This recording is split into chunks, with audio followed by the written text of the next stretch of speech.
Muito boa noite a todos e a todas.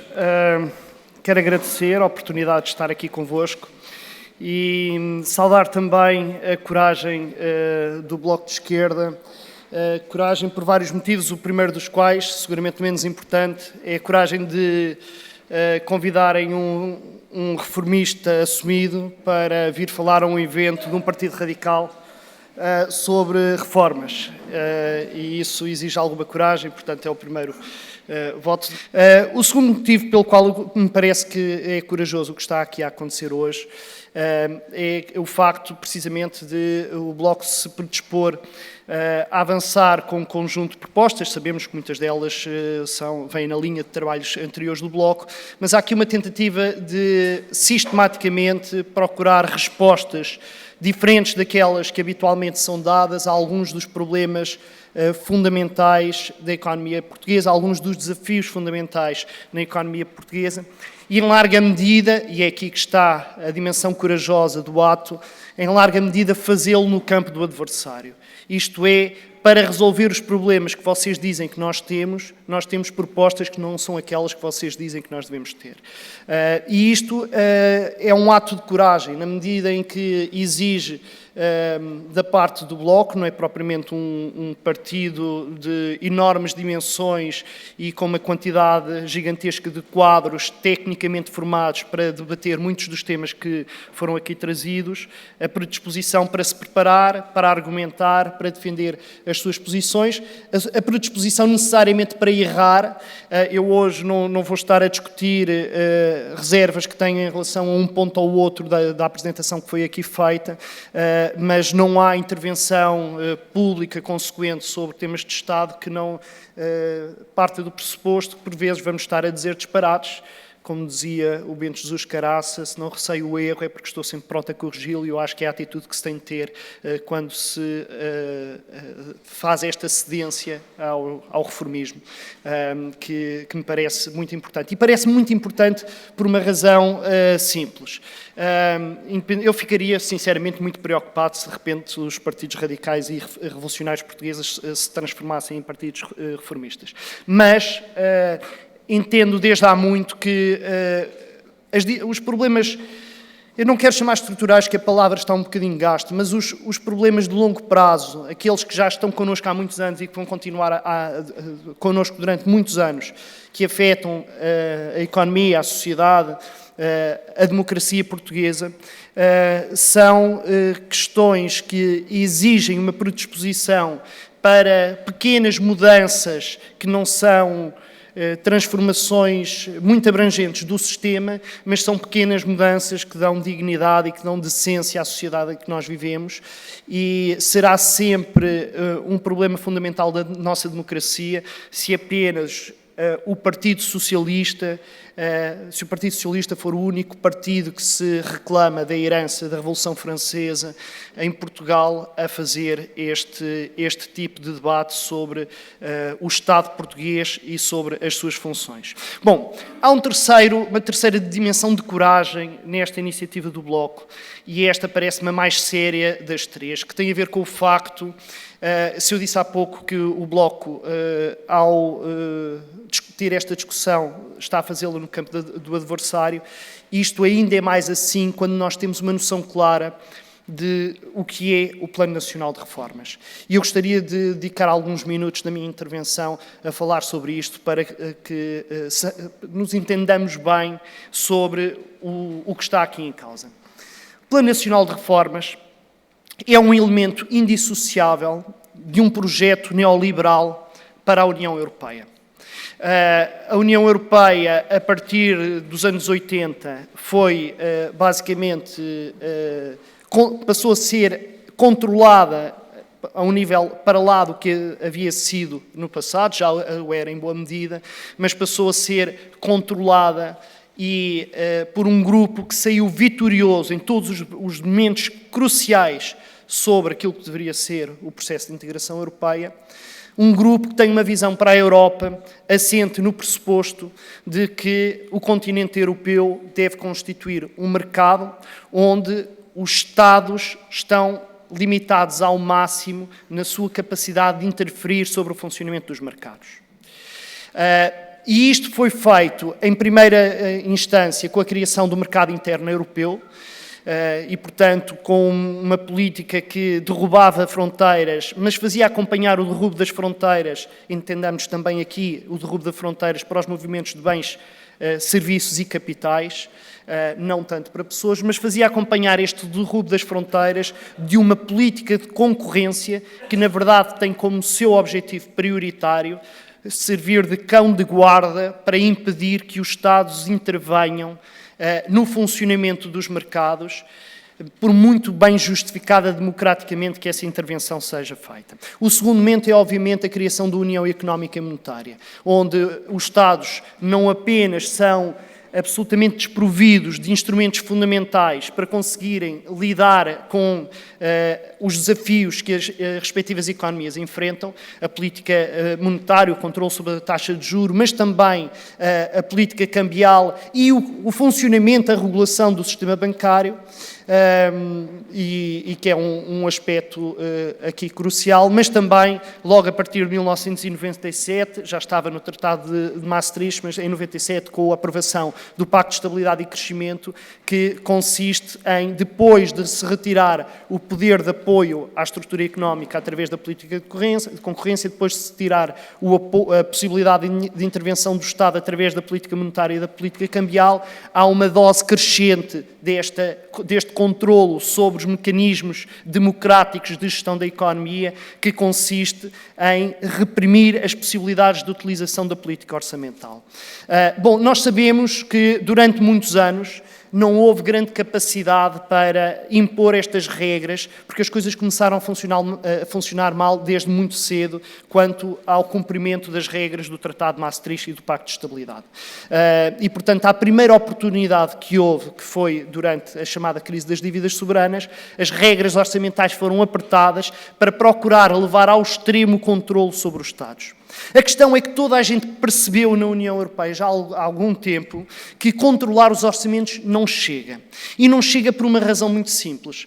Porque o projeto neoliberal para a Europa é um projeto de uma enorme violência para os países que dele fazem parte. É uma enorme violência porque, basicamente, nós não estamos apenas a retirar a possibilidade dos Estados fazerem face a crises pontuais, fazerem face a problemas estruturais mais duradouros, nós estamos também a fazer com que os Estados que participam nesta União Europeia não vejam compensados essas perdas de instrumentos de política económica por qualquer outro tipo de instrumentos de política pública, como poderiam ser, no abstrato, independentemente do que pensamos sobre isso, mecanismos de transferência orçamental, por exemplo, como existem em Itália, ou existem na Alemanha Federal, ou existem nos Estados Unidos. Portanto, isto significa, logo à partida, um princípio muito básico. O vosso país entrou em crise, os outros não. A política monetária continua a ser gerida para o conjunto da União, não para resolver os vossos problemas específicos, e vocês desenrasquem-se. E o vocês desenrasquem-se aqui tem uma leitura muito simples. Este vocês desenrasquem-se é numa situação em que os países não têm política monetária, não têm política orçamental, têm a Comissão Europeia a controlar os apoios do Estado, em que não têm política cambial. A única forma que existe para conseguir continuar a viver dentro da zona euro é proceder a desvalorizações internas, ou seja, cortar salários diretos e indiretos, cortar o salário dos trabalhadores, cortar todas as formas de proteção social. Isto é aquilo que se espera de um país que participe na atual União Económica e Monetária. Mas há aqui um problema fundamental que os poderes da União Europeia se aperceberam nos últimos anos. É que o grau de violência que se impõe aos países, que se impõem aos governos que têm de impor aos seus povos este tipo de ajustamento social para conseguirem continuar a viver da União Europeia, é de tal forma elevado que não há nenhum país, não há nenhum governo que tenha força política suficiente para impor isso de uma forma democrática.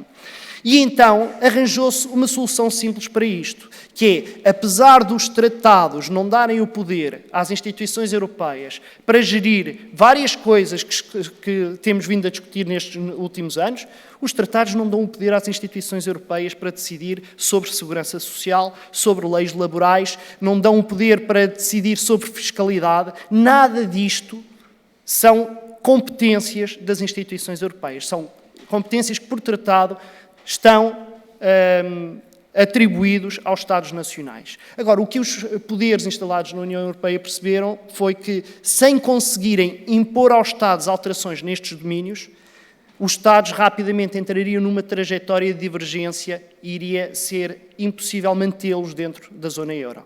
E então o que é que se arranjou para conseguir contornar os tratados? Arranjou-se um mecanismo de controle multilateral das políticas económicas. E esse mecanismo de controle multilateral das políticas económicas chama-se semestre europeu, e um dos elementos fundamentais do semestre europeu, precisamente para procurar forçar os governos de cada país contra as suas populações a adotarem políticas de desvalorização salarial e destruição dos direitos sociais, chama-se Plano Nacional de Reformas. O Plano Nacional de Reformas é o momento em que todos os anos os Estados, cada país, vai às instituições europeias dizer aquilo que pretende fazer contra o povo que está a governar, e se algum Estado decidir não o fazer, tem a certeza absoluta que terá a Comissão Europeia, basicamente, a destruir aquilo que são as suas intenções de governação do país. E a Comissão Europeia tem hoje um poder muito grande sobre a política interna, principalmente de Estados fragilizados por dívidas muito elevadas, como nós já vimos. Basta que haja um funcionário de terceira linha da Comissão Europeia que suscite qualquer espécie de dúvida sobre a bondade do caminho que está a ser percorrido pelo Estado português, para que rapidamente isso signifique, por um lado, dar armas à oposição do governo em causa para a fragilizar internamente e, por outro lado, suscitar desconfiança junto dos investidores financeiros de quem os Estados hoje dependem por não terem política monetária própria para financiar as suas economias. E, portanto, o Plano Nacional de Reformas, o Bloco de Esquerda discutir um Plano Nacional de Reformas é claramente ir jogar no campo do inimigo. É ir jogar no campo do inimigo, porque o Bloco pode ter a certeza que todas as suas propostas que impliquem romper com a lógica que é necessária para que a zona euro funcione sem uma alteração substancial das regras, para que essas propostas pudessem alguma vez passar, seria necessário haver algo que, até para um reformista como eu, pareceria muito mais do que uma simples reforma. E, portanto, isto cria um grau de exigência muito grande ao Bloco quando resolve jogar este campeonato.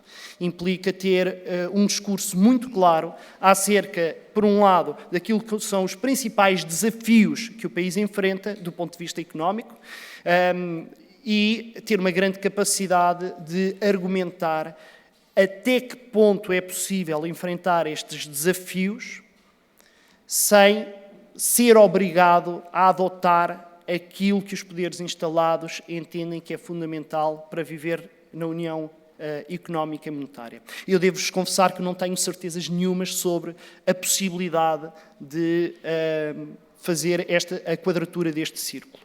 Isto é, não é para mim de todo seguro, tenho as maiores dúvidas que, sem alterações muito substanciais nas regras que gerem, que governam a União Económica e Monetária, por muito bondosas, articuladas e bem sustentadas que sejam as nossas propostas, tenho muitas dúvidas que Portugal tenha grande futuro, que não seja funcionar como uma reserva de mão de obra barata para o conjunto da União Europeia, que de resto é o papel que os poderes instituídos que mandam na Europa há mais de 30 anos pretendem que os países do sul da Europa assumam para si próprios. Dito isto, eu não estou a fazer muito um discurso no reformista, pois não, mas vou tentar fazer um bocadinho mais.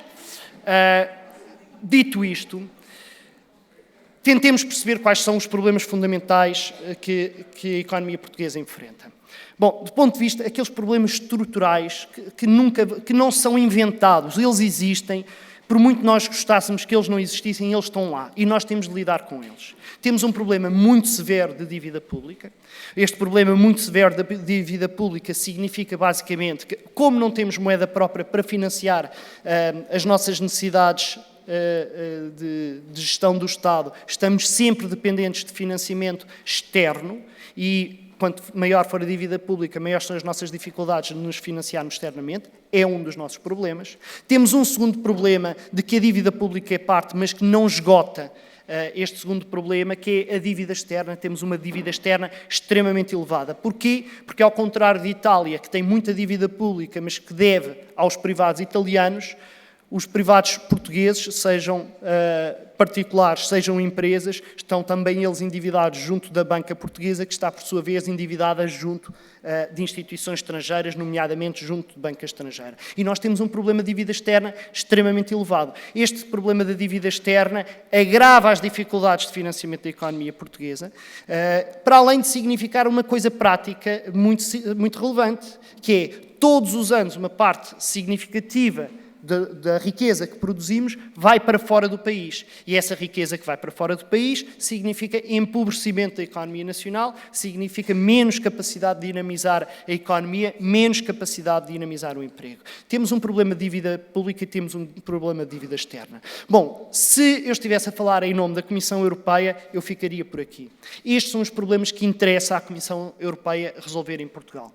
É a dívida pública muito elevada, a dívida externa muito elevada. E como neste momento continua a não estar em cima da mesa uma reestruturação da dívida pública substancial que alivie simultaneamente quer os problemas do endividamento público, quer os problemas do endividamento externo do conjunto da economia portuguesa, a resposta da União Europeia, das instituições europeias, e eu não digo a resposta dos maus que mandam nisto tudo, eu digo a resposta dos técnicos bem intencionados da Comissão Europeia, é muito simples. Meus amigos, estas são as restrições que vocês enfrentam, não têm forma de financiar a vossa economia, a única coisa que vocês têm de conseguir fazer é encontrar modo de ir reduzindo o vosso endividamento público e ir reduzindo o vosso endividamento externo.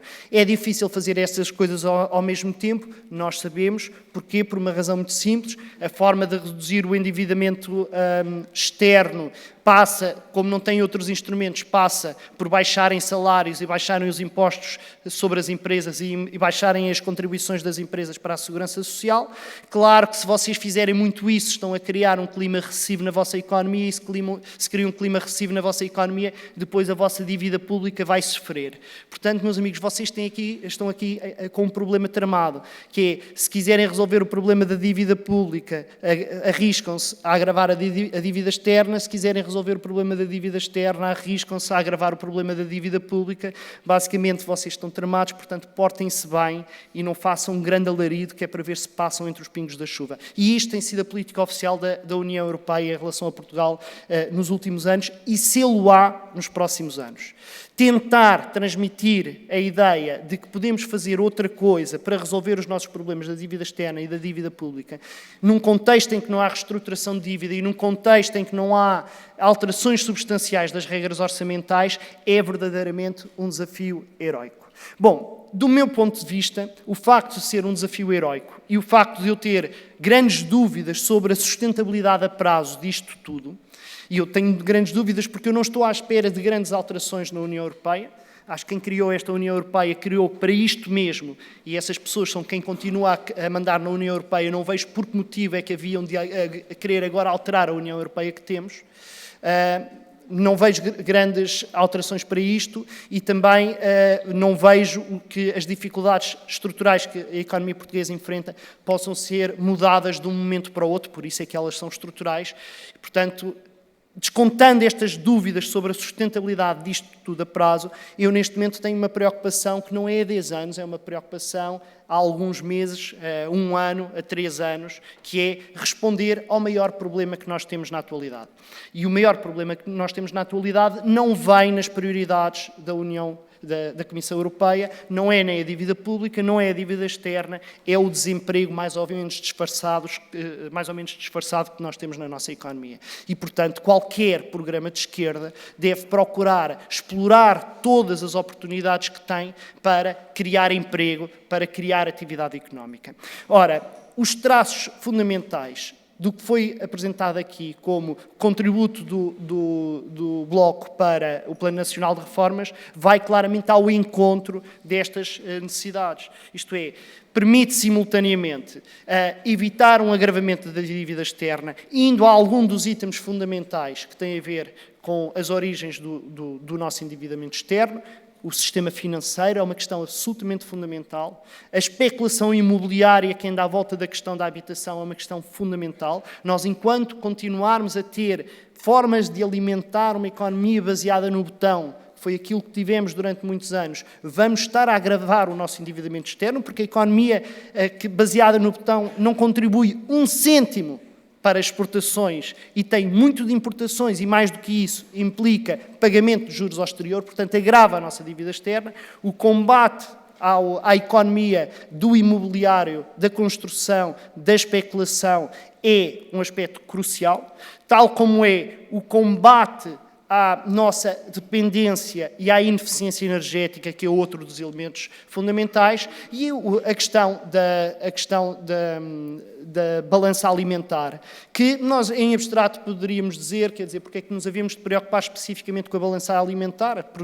Vendemos madeira, compramos batatas, qual é o problema? Isso não é assim tão grave.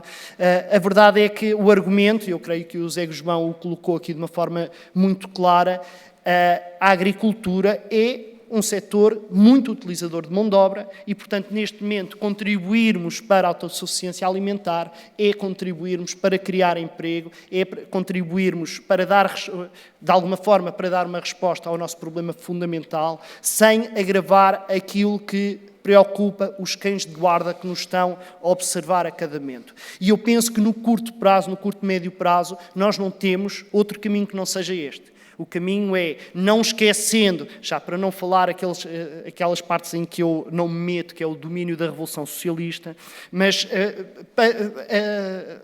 mesmo que não estejamos a pensar que é para amanhã a ruptura com a União Monetária que temos, ou a ruptura com as instituições europeias devido à ausência de medidas significativas de reestruturação da dívida, nós precisamos de ir dando passos que permitam ir criando emprego, ir diminuindo o nível o custo social que muitas pessoas estão a pagar devido ao estado em que a economia portuguesa está. E, portanto, isto são pequenos passos. Alguns deles demoram tempo a produzir efeitos, mas, a meu ver, farão sempre parte de qualquer programa de desenvolvimento económico e social a prazo. E, de resto, também, devo dizer, não é só económico e social, é também desenvolvimento democrático, porque hoje o que temos é uma democracia que está sob permanente chantagem e criar algum grau de autonomia económica face ao exterior é uma variável sem a qual teremos muita dificuldade em repor o mínimo de soberania democrática no nosso país. Portanto, eu creio que este apelo aos pequenos passos já me reconcilia com a minha veia reformista, mas queria, porque estamos entre amigos e os amigos não se elogiam apenas, queria referir-vos aquilo que me parece ser o elemento em falta neste Plano Nacional de Reformas alternativo que o Bloco apresenta. Há um aspecto que me parece relevante, que tem a ver com o apelo da transparência.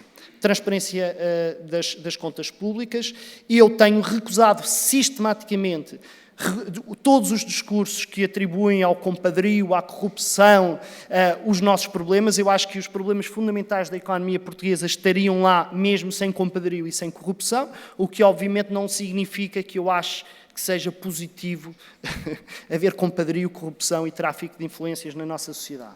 Agora, parece-me que é crucial que qualquer partido, movimento político, organização, indivíduo que continua a acreditar que o aparelho de Estado pode e deve estar ao serviço do progresso, da democracia, da justiça social, deve ter uma preocupação fundamental com a qualidade desse aparelho de Estado. E a insuficiência que eu encontro aqui, nada que não se resolva rapidamente, é o facto de haver, do meu ponto de vista, ainda à esquerda, uma insuficiência sobre o debate da qualidade do Estado. Nós precisamos de ser muitíssimo mais exigentes com o Estado que temos. Não chega a dizer que queremos mais transparência. Queremos mais transparência, obviamente. A transparência é importante, quer por uma questão de ética social, quer por uma questão de assegurarmos até a crença, a confiança no sistema democrático, mas nós precisamos de ir para além da exigência da transparência. E nós precisamos de exigir que o Estado, que é à partida uma entidade que representa a coletividade e que utiliza recursos da coletividade, o faça da melhor forma. E eu aqui vejo uma enorme insuficiência da democracia portuguesa. O Partido Socialista, que vai muitos passos à frente, eu espero que não por muito tempo, na reflexão sobre quais são as políticas públicas que devem ser postas no terreno, nunca se preocupou com uma questão básica, que é as políticas públicas têm de ser avaliadas. Isto, em larga medida, tem a ver com as dinâmicas internas de partidos do poder. Isto é, qualquer secretário de Estado tem como objetivo da sua vida deixar a sua marca na história. Qualquer secretário de Estado que o é por um mês, de certeza que vai abolir uma política que está em funções e criar uma política nova, sem nunca ter avaliado a política anterior. E nós temos visto disparates atrás de disparates a serem cometidos em áreas que são cruciais para o nosso desenvolvimento a longo prazo, cruciais para que nós possamos, dentro ou fora da União Europeia, dentro ou fora do euro, com ou sem reestruturação da dívida, são cruciais para que alguma vez possamos aspirar a um desenvolvimento sustentado e dignificante no nosso país. Temos assistido sistematicamente a descontinuidades de política, a introdução de medidas não pensadas, permanente protelar de situações que mereciam discussões a fundo em termos de política pública. Em Portugal, não há um único organismo responsável por avaliar políticas públicas. E eu não estou a falar, eu reparei na introdução de uma bateria de indicadores sobre a evolução do desenvolvimento em Portugal, é um elemento muito importante, mas nós precisamos fazer muito mais do que isto. Vou-vos dar 2 exemplos para que percebam de que é que eu estou a falar. Toda a gente tem uma noção de que nós precisamos de intervir na política educativa, que precisamos de repensar aquilo que é o papel da escola. Assistimos, durante o governo Sócrates, ao desenvolvimento dos cursos profissionais nas escolas, como medida miraculosa para acabar com o abandono escolar precoce, para aproximar as competências dos alunos das necessidades do mercado de trabalho, quer que isso signifique, para diminuir o insucesso e o abandono. Essa política de generalização dos cursos profissionais das escolas nunca foi avaliada, nunca houve uma discussão pública sistemática sobre um aspecto que é fundamental para o futuro da escola pública em Portugal. O novo governo chegou, aboliu praticamente os cursos profissionais na prática e instituiu cursos vocacionais que não foram objeto de nenhuma avaliação prévia, que nunca foram discutidos antes de serem introduzidos, foram desastrosos para o funcionamento das escolas, destruíram grande parte daquilo que era a parte boa da política anterior de políticas de formação, de educação profissional, e hoje estamos a tentar reconstruir um híbrido partido do nada. Nós devíamos ter resolvido este problema há 20 anos. E como não há ninguém que o discuta de forma sistemática, não há ninguém que confronte a partir de fora os partidos do poder com este tipo de políticas concretas, alguns daqueles que são os nossos problemas fundamentais ficam por resolver. O segundo exemplo. Hoje vemos, aliás, o Partido Socialista pôs no seu Plano Nacional de Reformas, isto é, o Governo, que de resto me parece, do ponto de vista de prioridades, muito bem conseguido. O Partido Socialista, pois, como seria de esperar, a inovação como um dos grandes propósitos da política. É verdade que depois a inovação para o Partido Socialista, na atualidade, é essencialmente empreendedorismo e há pouca gente que põe isso em causa. Mas eu não quero criticar demasiado porque, apesar de tudo que lá está, é muito mais do que houve anteriormente. O Governo anterior chegou ao poder e, basicamente, acantonou e acabou por destruir uma coisa que se chamava Agência da Inovação, que tinha um objetivo de pensar políticas industriais para o progresso da economia portuguesa, para a qualificação da economia portuguesa de uma forma transversal. O governo PSD-CDS aboliu a Agência de Inovação. Quando chegou ao fim do seu mandato, não foi preciso ver um novo governo, a Comissão Europeia veio ao governo de então e disse: vocês para terem fundos europeus precisam ter uma agência de inovação. Então, 2 anos depois de ter sido destruída a primeira, foi criada a segunda, que já não se chama Agência de Inovação, chama-se Agência Nacional da Inovação.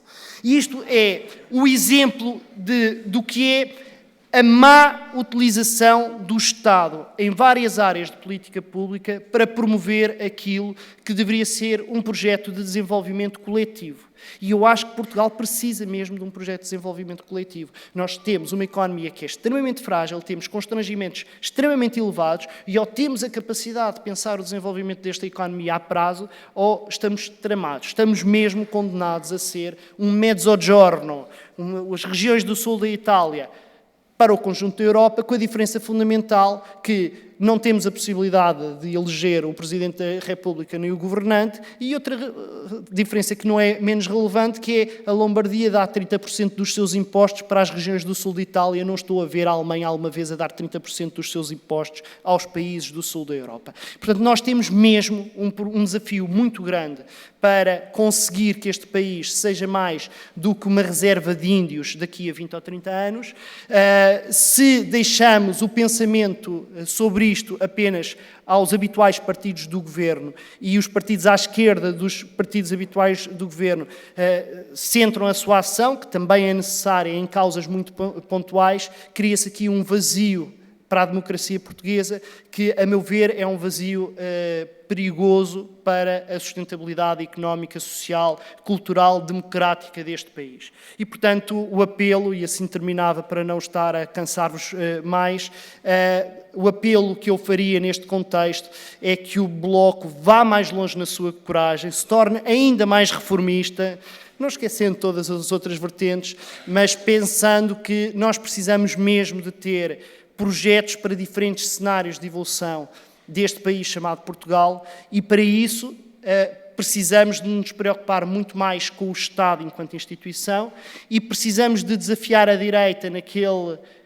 seu slogan do menos Estado, melhor Estado, e nós temos de responder com melhor Estado. Melhor Estado. O menos não é para aqui chamado, mas o melhor Estado tem de ser também o nosso lema, e eu acho que não há nenhum plano nacional de reformas que possa passar sem esse elemento. Muito obrigado.